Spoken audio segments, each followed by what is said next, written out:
사도신경하심으로 우리의 신앙을 고백하겠습니다.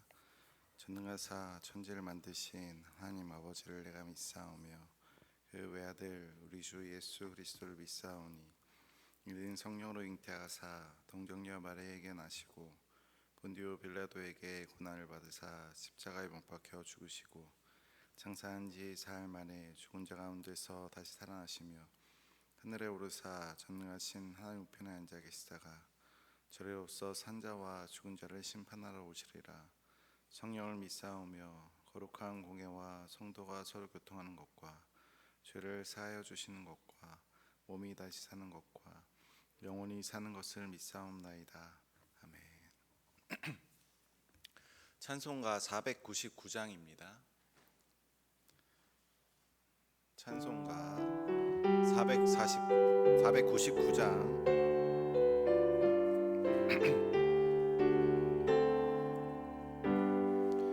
흑암에 사는 백성들을 보라.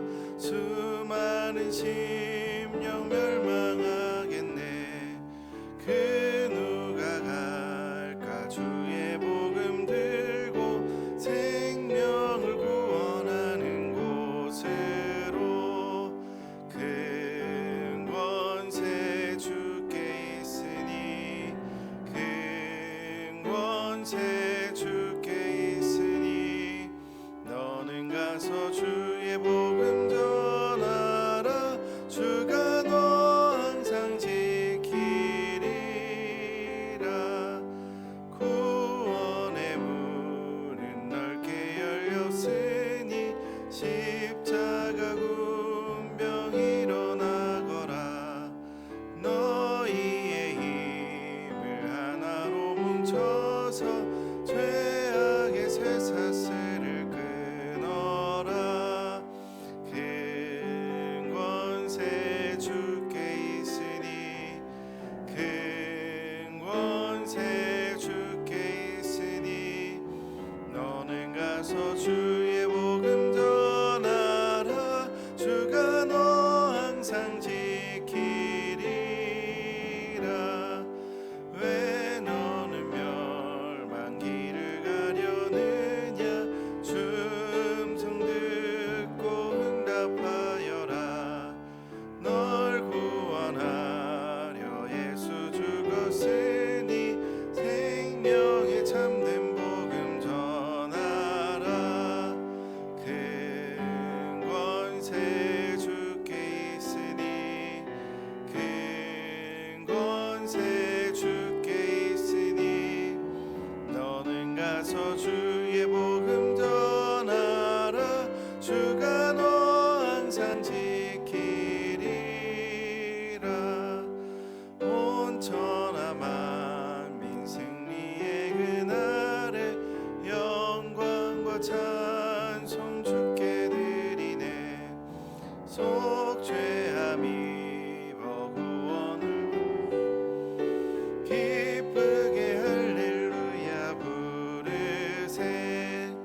큰 권세 주께 있으니 큰 권세 주께 있으니 너는 가서 주의 복음 전하라.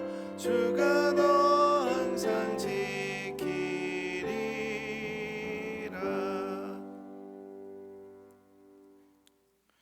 오늘 우리가 함께 볼 말씀 요한계시록 11장 1절에서 13절입니다. 요한계시록 11장 1절에서 13절 말씀 봉독하겠습니다. 또 내게 지팡이 같은 갈대를 주며 말하기를 일어나서 하나님의 성전과 제단과 그 안에서 경배하는 자들을 측량하되 성전 바깥 마당은 측량하지 말고 그냥 두라. 이것은 이방인에게 주었은즉 그들이 거룩한 성을 42달 동안 짓밟으리라. 내가 나의 두 증인에게 권세를 주리니 그들이 굵은 베옷을 입고 1260일을 예언하리라. 그들은 이 땅의 주 앞에 서 있는 두 감람나무와 두 촛대니 만일 누구든지 그들을 해하고자 하면 그들의 입에서 불이 나와서 그들의 원수를 삼켜버릴 것이요 누구든지 그들을 해하고자 하면 반드시 그와 같이 죽임을 당하리라. 그들이 권능을 가지고 하늘을 닫아 그 예언을 하는 날 동안 비가 오지 못하게 하고, 또 권능을 가지고 물을 피로 변하게 하고, 아무 때든지 원하는 대로 여러 가지 재앙으로 땅을 치리로다. 그들이 그 증언을 마칠 때에 무적행으로부터 올라오는 짐승이 그들과 더불어 전쟁을 일으켜 그들을 이기고 그들을 죽일 터인즉, 그들의 시체가 큰 성 길에 있으리니, 그 성은 영적으로 하면 소돔이라고도 하고 애굽이라고도 하니 곧 그들의 주께서 십자가에 못 박히신 곳이라. 백성들과 족속과 방언과 나라 중에서 사람들이 그 시체를 사흘 반 동안을 보며 무덤에 장사하지 못하게 하리로다. 이 두 선지자가 땅에 사는 자들을 괴롭게 한 고로 땅에 사는 자들이 그들의 죽음을 즐거워하고 기뻐하여 서로 예물을 보내리라 하더라. 3일 반 후에 하나님께로부터 생기가 그들 속에 들어가매 그들이 발로 일어서니 구경하는 자들이 크게 두려워하더라. 하늘로부터 큰 음성이 있어 이리로 올라오라 함을 그들이 듣고 구름을 타고 하늘로 올라가니 그들의 원수들도 구경하더라. 그때에 큰 지진이 나서 성 10분의 1이 무너지고 지진에 죽은 사람이 7천이라. 그 남은 자들이 두려워하여 영광을 하늘의 하나님께 돌리더라. 아멘. 몇 개월 전에 제가 처음 사역하던 교회에 방문한 적이 있습니다. 제가 사역했을 때 나름 최근에 신도시 종교부지에 건축된 건물인데 벌써 8, 9년 정도 된 건물이었습니다. 건물에도 트렌드가 있나 봅니다. 사역을 했을 그 당시에는 그 건물이 새 건물이어서 모든 것이 좋게만 느껴졌는데 시간이 많이 지났구나라고 최근에 느끼게 됐습니다. 우리가 살아가는 이 시대의 교회의 모습도 어떤 면에서 세상의 눈에는 낡은 건물만 남은 것 같아 보입니다. 한때는 많은 사람들이 북적였고 진리의 소리가 퍼졌던 그곳이 이제는 시대에 뒤처진 관습처럼 보입니다. 누군가는 신앙에서 조용히 등을 돌렸고 누군가는 더 이상 신앙 고백을 하지 않습니다. 신앙은 점점 낯선 언어가 되고 복음은 점점 설득력을 잃은 주장처럼 들립니다. 공적인 자리에서 예수라고 하는 이름을 말하면 분위기가 어색해지고, 행동의 시대에서 기도한다는 말은 경건함보다는 고립이나 도피, 비효율이나 무기력함을 뜻하는 것 같아 보입니다. 예배는 점점 개인의 선택이 되어버렸고 진리는 상대적인 의견에 묻혀져만 갑니다. 이제는 소수만 남아서 예배합니다. 말씀을 듣고 기도하고 복음을 전하지만 그 소리는 세상의 소음에 막혀 무기력하게 됩니다. 교회는 작아지고 증인의 자리는 점점 좁아지고 우리의 외침은 무기력하게 들립니다.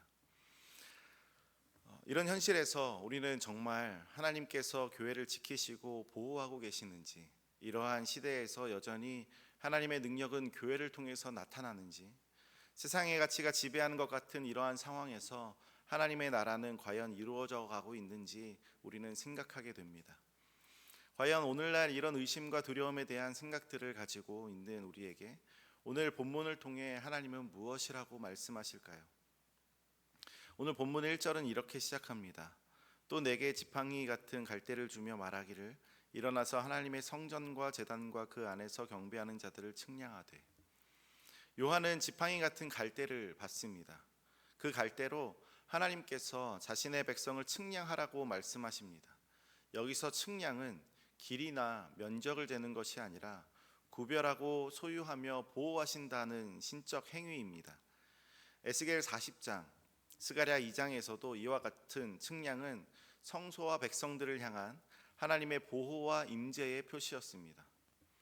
측량 대상은 하나님의 성전과 제단과 그 안에서 경배하는 자들입니다.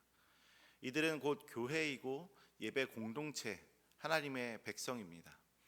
건물로서의 성전은 이미 사라졌지만 살아있는 돌처럼 세워진 교회 공동체는 여전히 하나님의 눈에 측량되고 계수됩니다. 그런데 이어지는 2절에서 하나님은 성전 바깥 마당은 측량하지 말라고 하십니다. 바깥 마당은 이방에게 내어준 영역, 곧 세상 가운데 교회가 노출되는 부분을 의미합니다. 교회가 세상 속에 있으니 항상 안전하고 보호만 받는다는 뜻이 아님을 보여줍니다. 42달 동안 짓밟힐 것이라고 하는데 42달은 곧 3년 반이자 3절에서 나오는 1260일입니다. 3년 반은 요한계시록 전반에 반복되는 상징적인 시간입니다. 완전수 7의 절반으로 불완전하고 고난으로 가득한 교회의 시대를 의미합니다. 하나님은 분명 교회를 지키시지만 세상 속에서 고난과 박해를 허용하는 방식으로 보호하고 계십니다. 3절에서 교회의 사명을 상징적으로 이렇게 표현합니다. 내가 나의 두 증인에게 권세를 주리니 그들이 굵은 베옷을 입고 1260일을 예언하리라. 하나님은 두 증인을 세우십니다.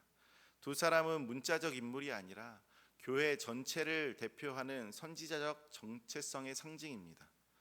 굵은 베옷은 회개와 슬픔, 고난의 복장을 뜻하고 교회의 예언은 회개를 촉구하는 말씀 사역임을 드러냅니다.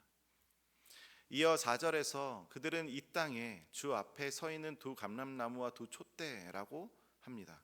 이 구절은 스가랴 4장을 배경으로 합니다. 두 감람나무는 기름 부음 받은 자들, 곧 성령 기름 부음을 받은 자들, 하나님의 백성임을 뜻합니다. 두 촛대는 요한계시록 1장 20절에서 교회를 가리켰던 표현입니다. 즉 이 두 증인은 성령 안에서 세상 가운데 빛으로 부르심을 받은 교회입니다. 그들의 사역은 강력한 권세를 수반하는데 5절과 6절 말씀입니다. 만일 누구든지 그들을 해하고자 하면 그들의 입에서 불이 나와서 그들의 원수를 삼켜버릴 것이요 누구든지 그들을 해하고자 하면 반드시 그와 같이 죽임을 당하리라. 그들이 권능을 가지고 하늘을 닫아 그 예언하는 날 동안 비가 오지 못하게 하고 또 권능을 가지고 물을 피로 변하게 하고 아무 때든지 원하는 대로 여러 가지 재앙으로 땅을 치리로다. 엘리야와 모세의 사역을 연상시킵니다.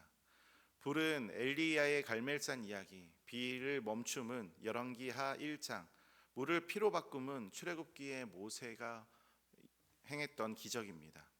교회는 엘리야와 모세처럼 하나님의 말씀을 세상에 드러내고 대언합니다. 엘리야와 모세의 사명을 교회가 감당한다는 겁니다. 7절 말씀에 따르면 그 사명이 끝날 때까지는 두 증인 곧 교회는 넘어지지 않습니다. 그러나 하나님께서 정하신 때가 이르면 세상의 사탄의 권세 곧 무적행의 짐승이 등장하면서 교회를 공격합니다. 무적행의 짐승은 단순한 한 사람이 아니라 하나님의 말씀을 싫어하고 진리를 억누르려고 하는 모든 세상의 힘을 말합니다. 8절은 이렇게 이어집니다. 그들의 시체가 큰 성 길에 있으리니 그 성은 영적으로 하면 소돔이라고도 하고 애굽이라고도 하니 곧 그들의 주께서 십자가에 못 박히신 곳이라.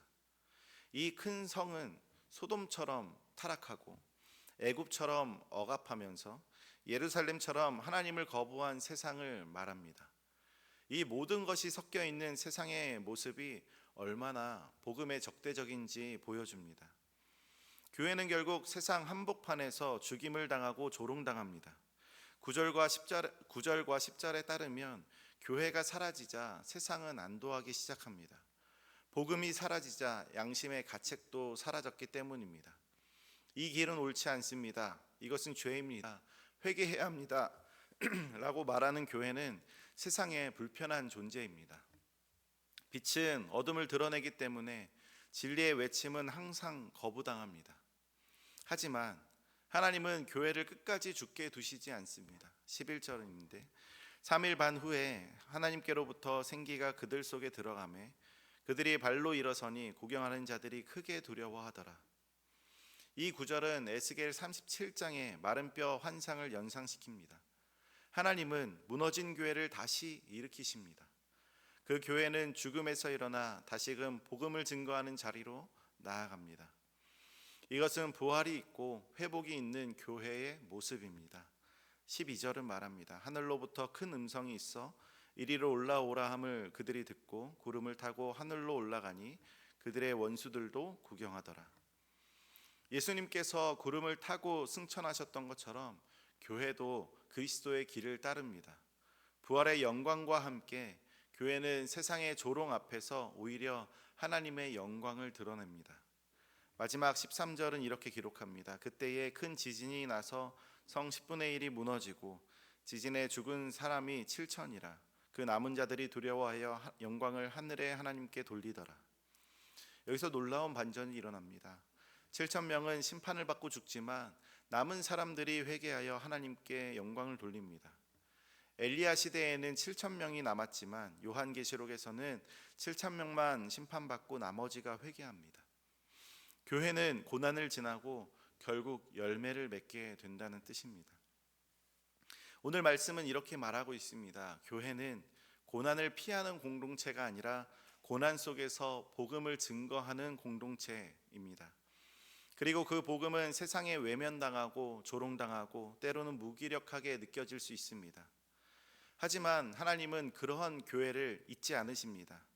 하나님은 교회를 재고 계시고 지키시고 계시며 끝내 다시 일으키십니다. 교회는 죽은 것처럼 보일 수 있습니다. 예배의 자리가 작아지고 믿는 사람의 수는 줄어드는 것 같고 세상은 우리를 신경 쓰지 않는 것처럼 보입니다. 그러나 하나님은 그 작은 예배, 그 조용한 기도, 그 진실한 말씀을 통해서 세상의 중심을 흔드십니다.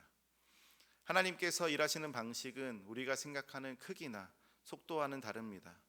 세상은 눈에 보이는 성공과 영향력을 말하지만 하나님은 신실하게 복음을 증언하는 소수의 증인을 통해서 하나님의 나라를 이루어가고 계십니다. 그리고 우리는 바로 그 자리에 부르심을 받은 사람들입니다. 오늘도 우리는 본문에 드러나는 두 증인처럼 세상 가운데 보냄을 받은 사람들입니다. 지금 사람들이 복음에 귀를 기울이지 않는 시대 같고 교회가 작고 영향력이 없는 것 같아 보일지라도 하나님은 오늘도 말씀을 통해 사람들의 마음을 흔들고 계십니다. 오늘 우리는 이 말씀을 기억해야 합니다. 하나님은 교회를 버리지 않으십니다. 하나님은 교회를 통해서 일하십니다. 하나님은 교회를 다시 일으켜 세우십니다.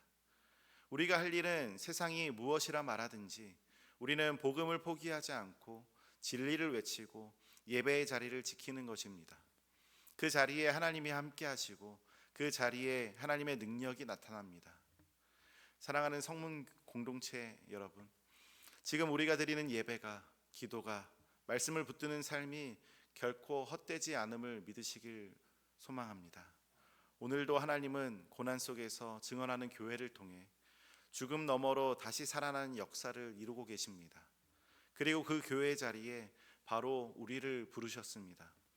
세상 속에서 무너지거나 좌절하지 않고 복음을 붙들고 복음의 증인으로 살아내는 저와 여러분들 되길 간절히 소망합니다. 기도하겠습니다.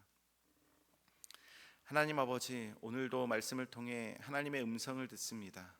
고난 속에서도 진리를 증거하며 살아가야 할 교회의 정체성을 붙들 수 있도록 오늘 우리에게 말씀하여 주시니 감사드립니다.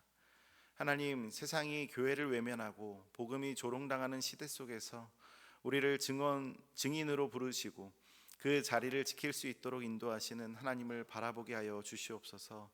우리가 낙심하지 않게 하시고 눈에 보이는 현실이 아니라 말씀의 약속을 따라 살아가게 하여 주시옵소서. 죽은 것처럼 보이는 자리에서 다시 일으키시는 하나님의 능력을 경험하게 하시고 고난을 통해서도 하나님의 영광을 드러내는 교회가 되게 하여 주시옵소서. 감사드리며 살아계신 예수 그리스도의 이름으로 기도드립니다. 아멘. 하늘에 계신 우리 아버지여, 이름이 거룩히 여김을 받으시오며 나라가 임하시오며 뜻이 하늘에서 이룬 것 같이 땅에서도 이루어지이다. 오늘날 우리에게 일용할 양식을 주옵시고 우리가 우리에게 죄 지은 자를 사하여 준 것 같이 우리의 죄를 사하여 주옵시고 우리를 시험에 들게 하지 마옵시고 다만 악에서 구하옵소서. 대개 나라와 권세와 영광이 아버지께 영원히 싸움나이다. 아멘. 이 시간 함께 기도할 때에 고난 속에서도 복음을 포기하지 않고 담대히 증언하는 교회로 살아가게 해달라고, 또 교육관 건축이 진행되는 과정을 통하여서 더욱 참된 예배 공동체가 세워지게 해달라고, 다음 세대 여름 사역과 단기 선교를 통하여서 하나님의 복음을 증거하는 공동체가 되게 해달라고 이 시간 개인과 가정과 교회와 나라를 위해서 함께 기도하면서 나아가겠습니다. 함께 기도하겠습니다. 아버지 하나님, 시간 주님의 능력을 구합니다. 이 세상 가운데서 복음을 붙들고 살아가기 너무나 어려운 삶 속에서 주님의 나라를 위하여 복음을 증거하는 공동체로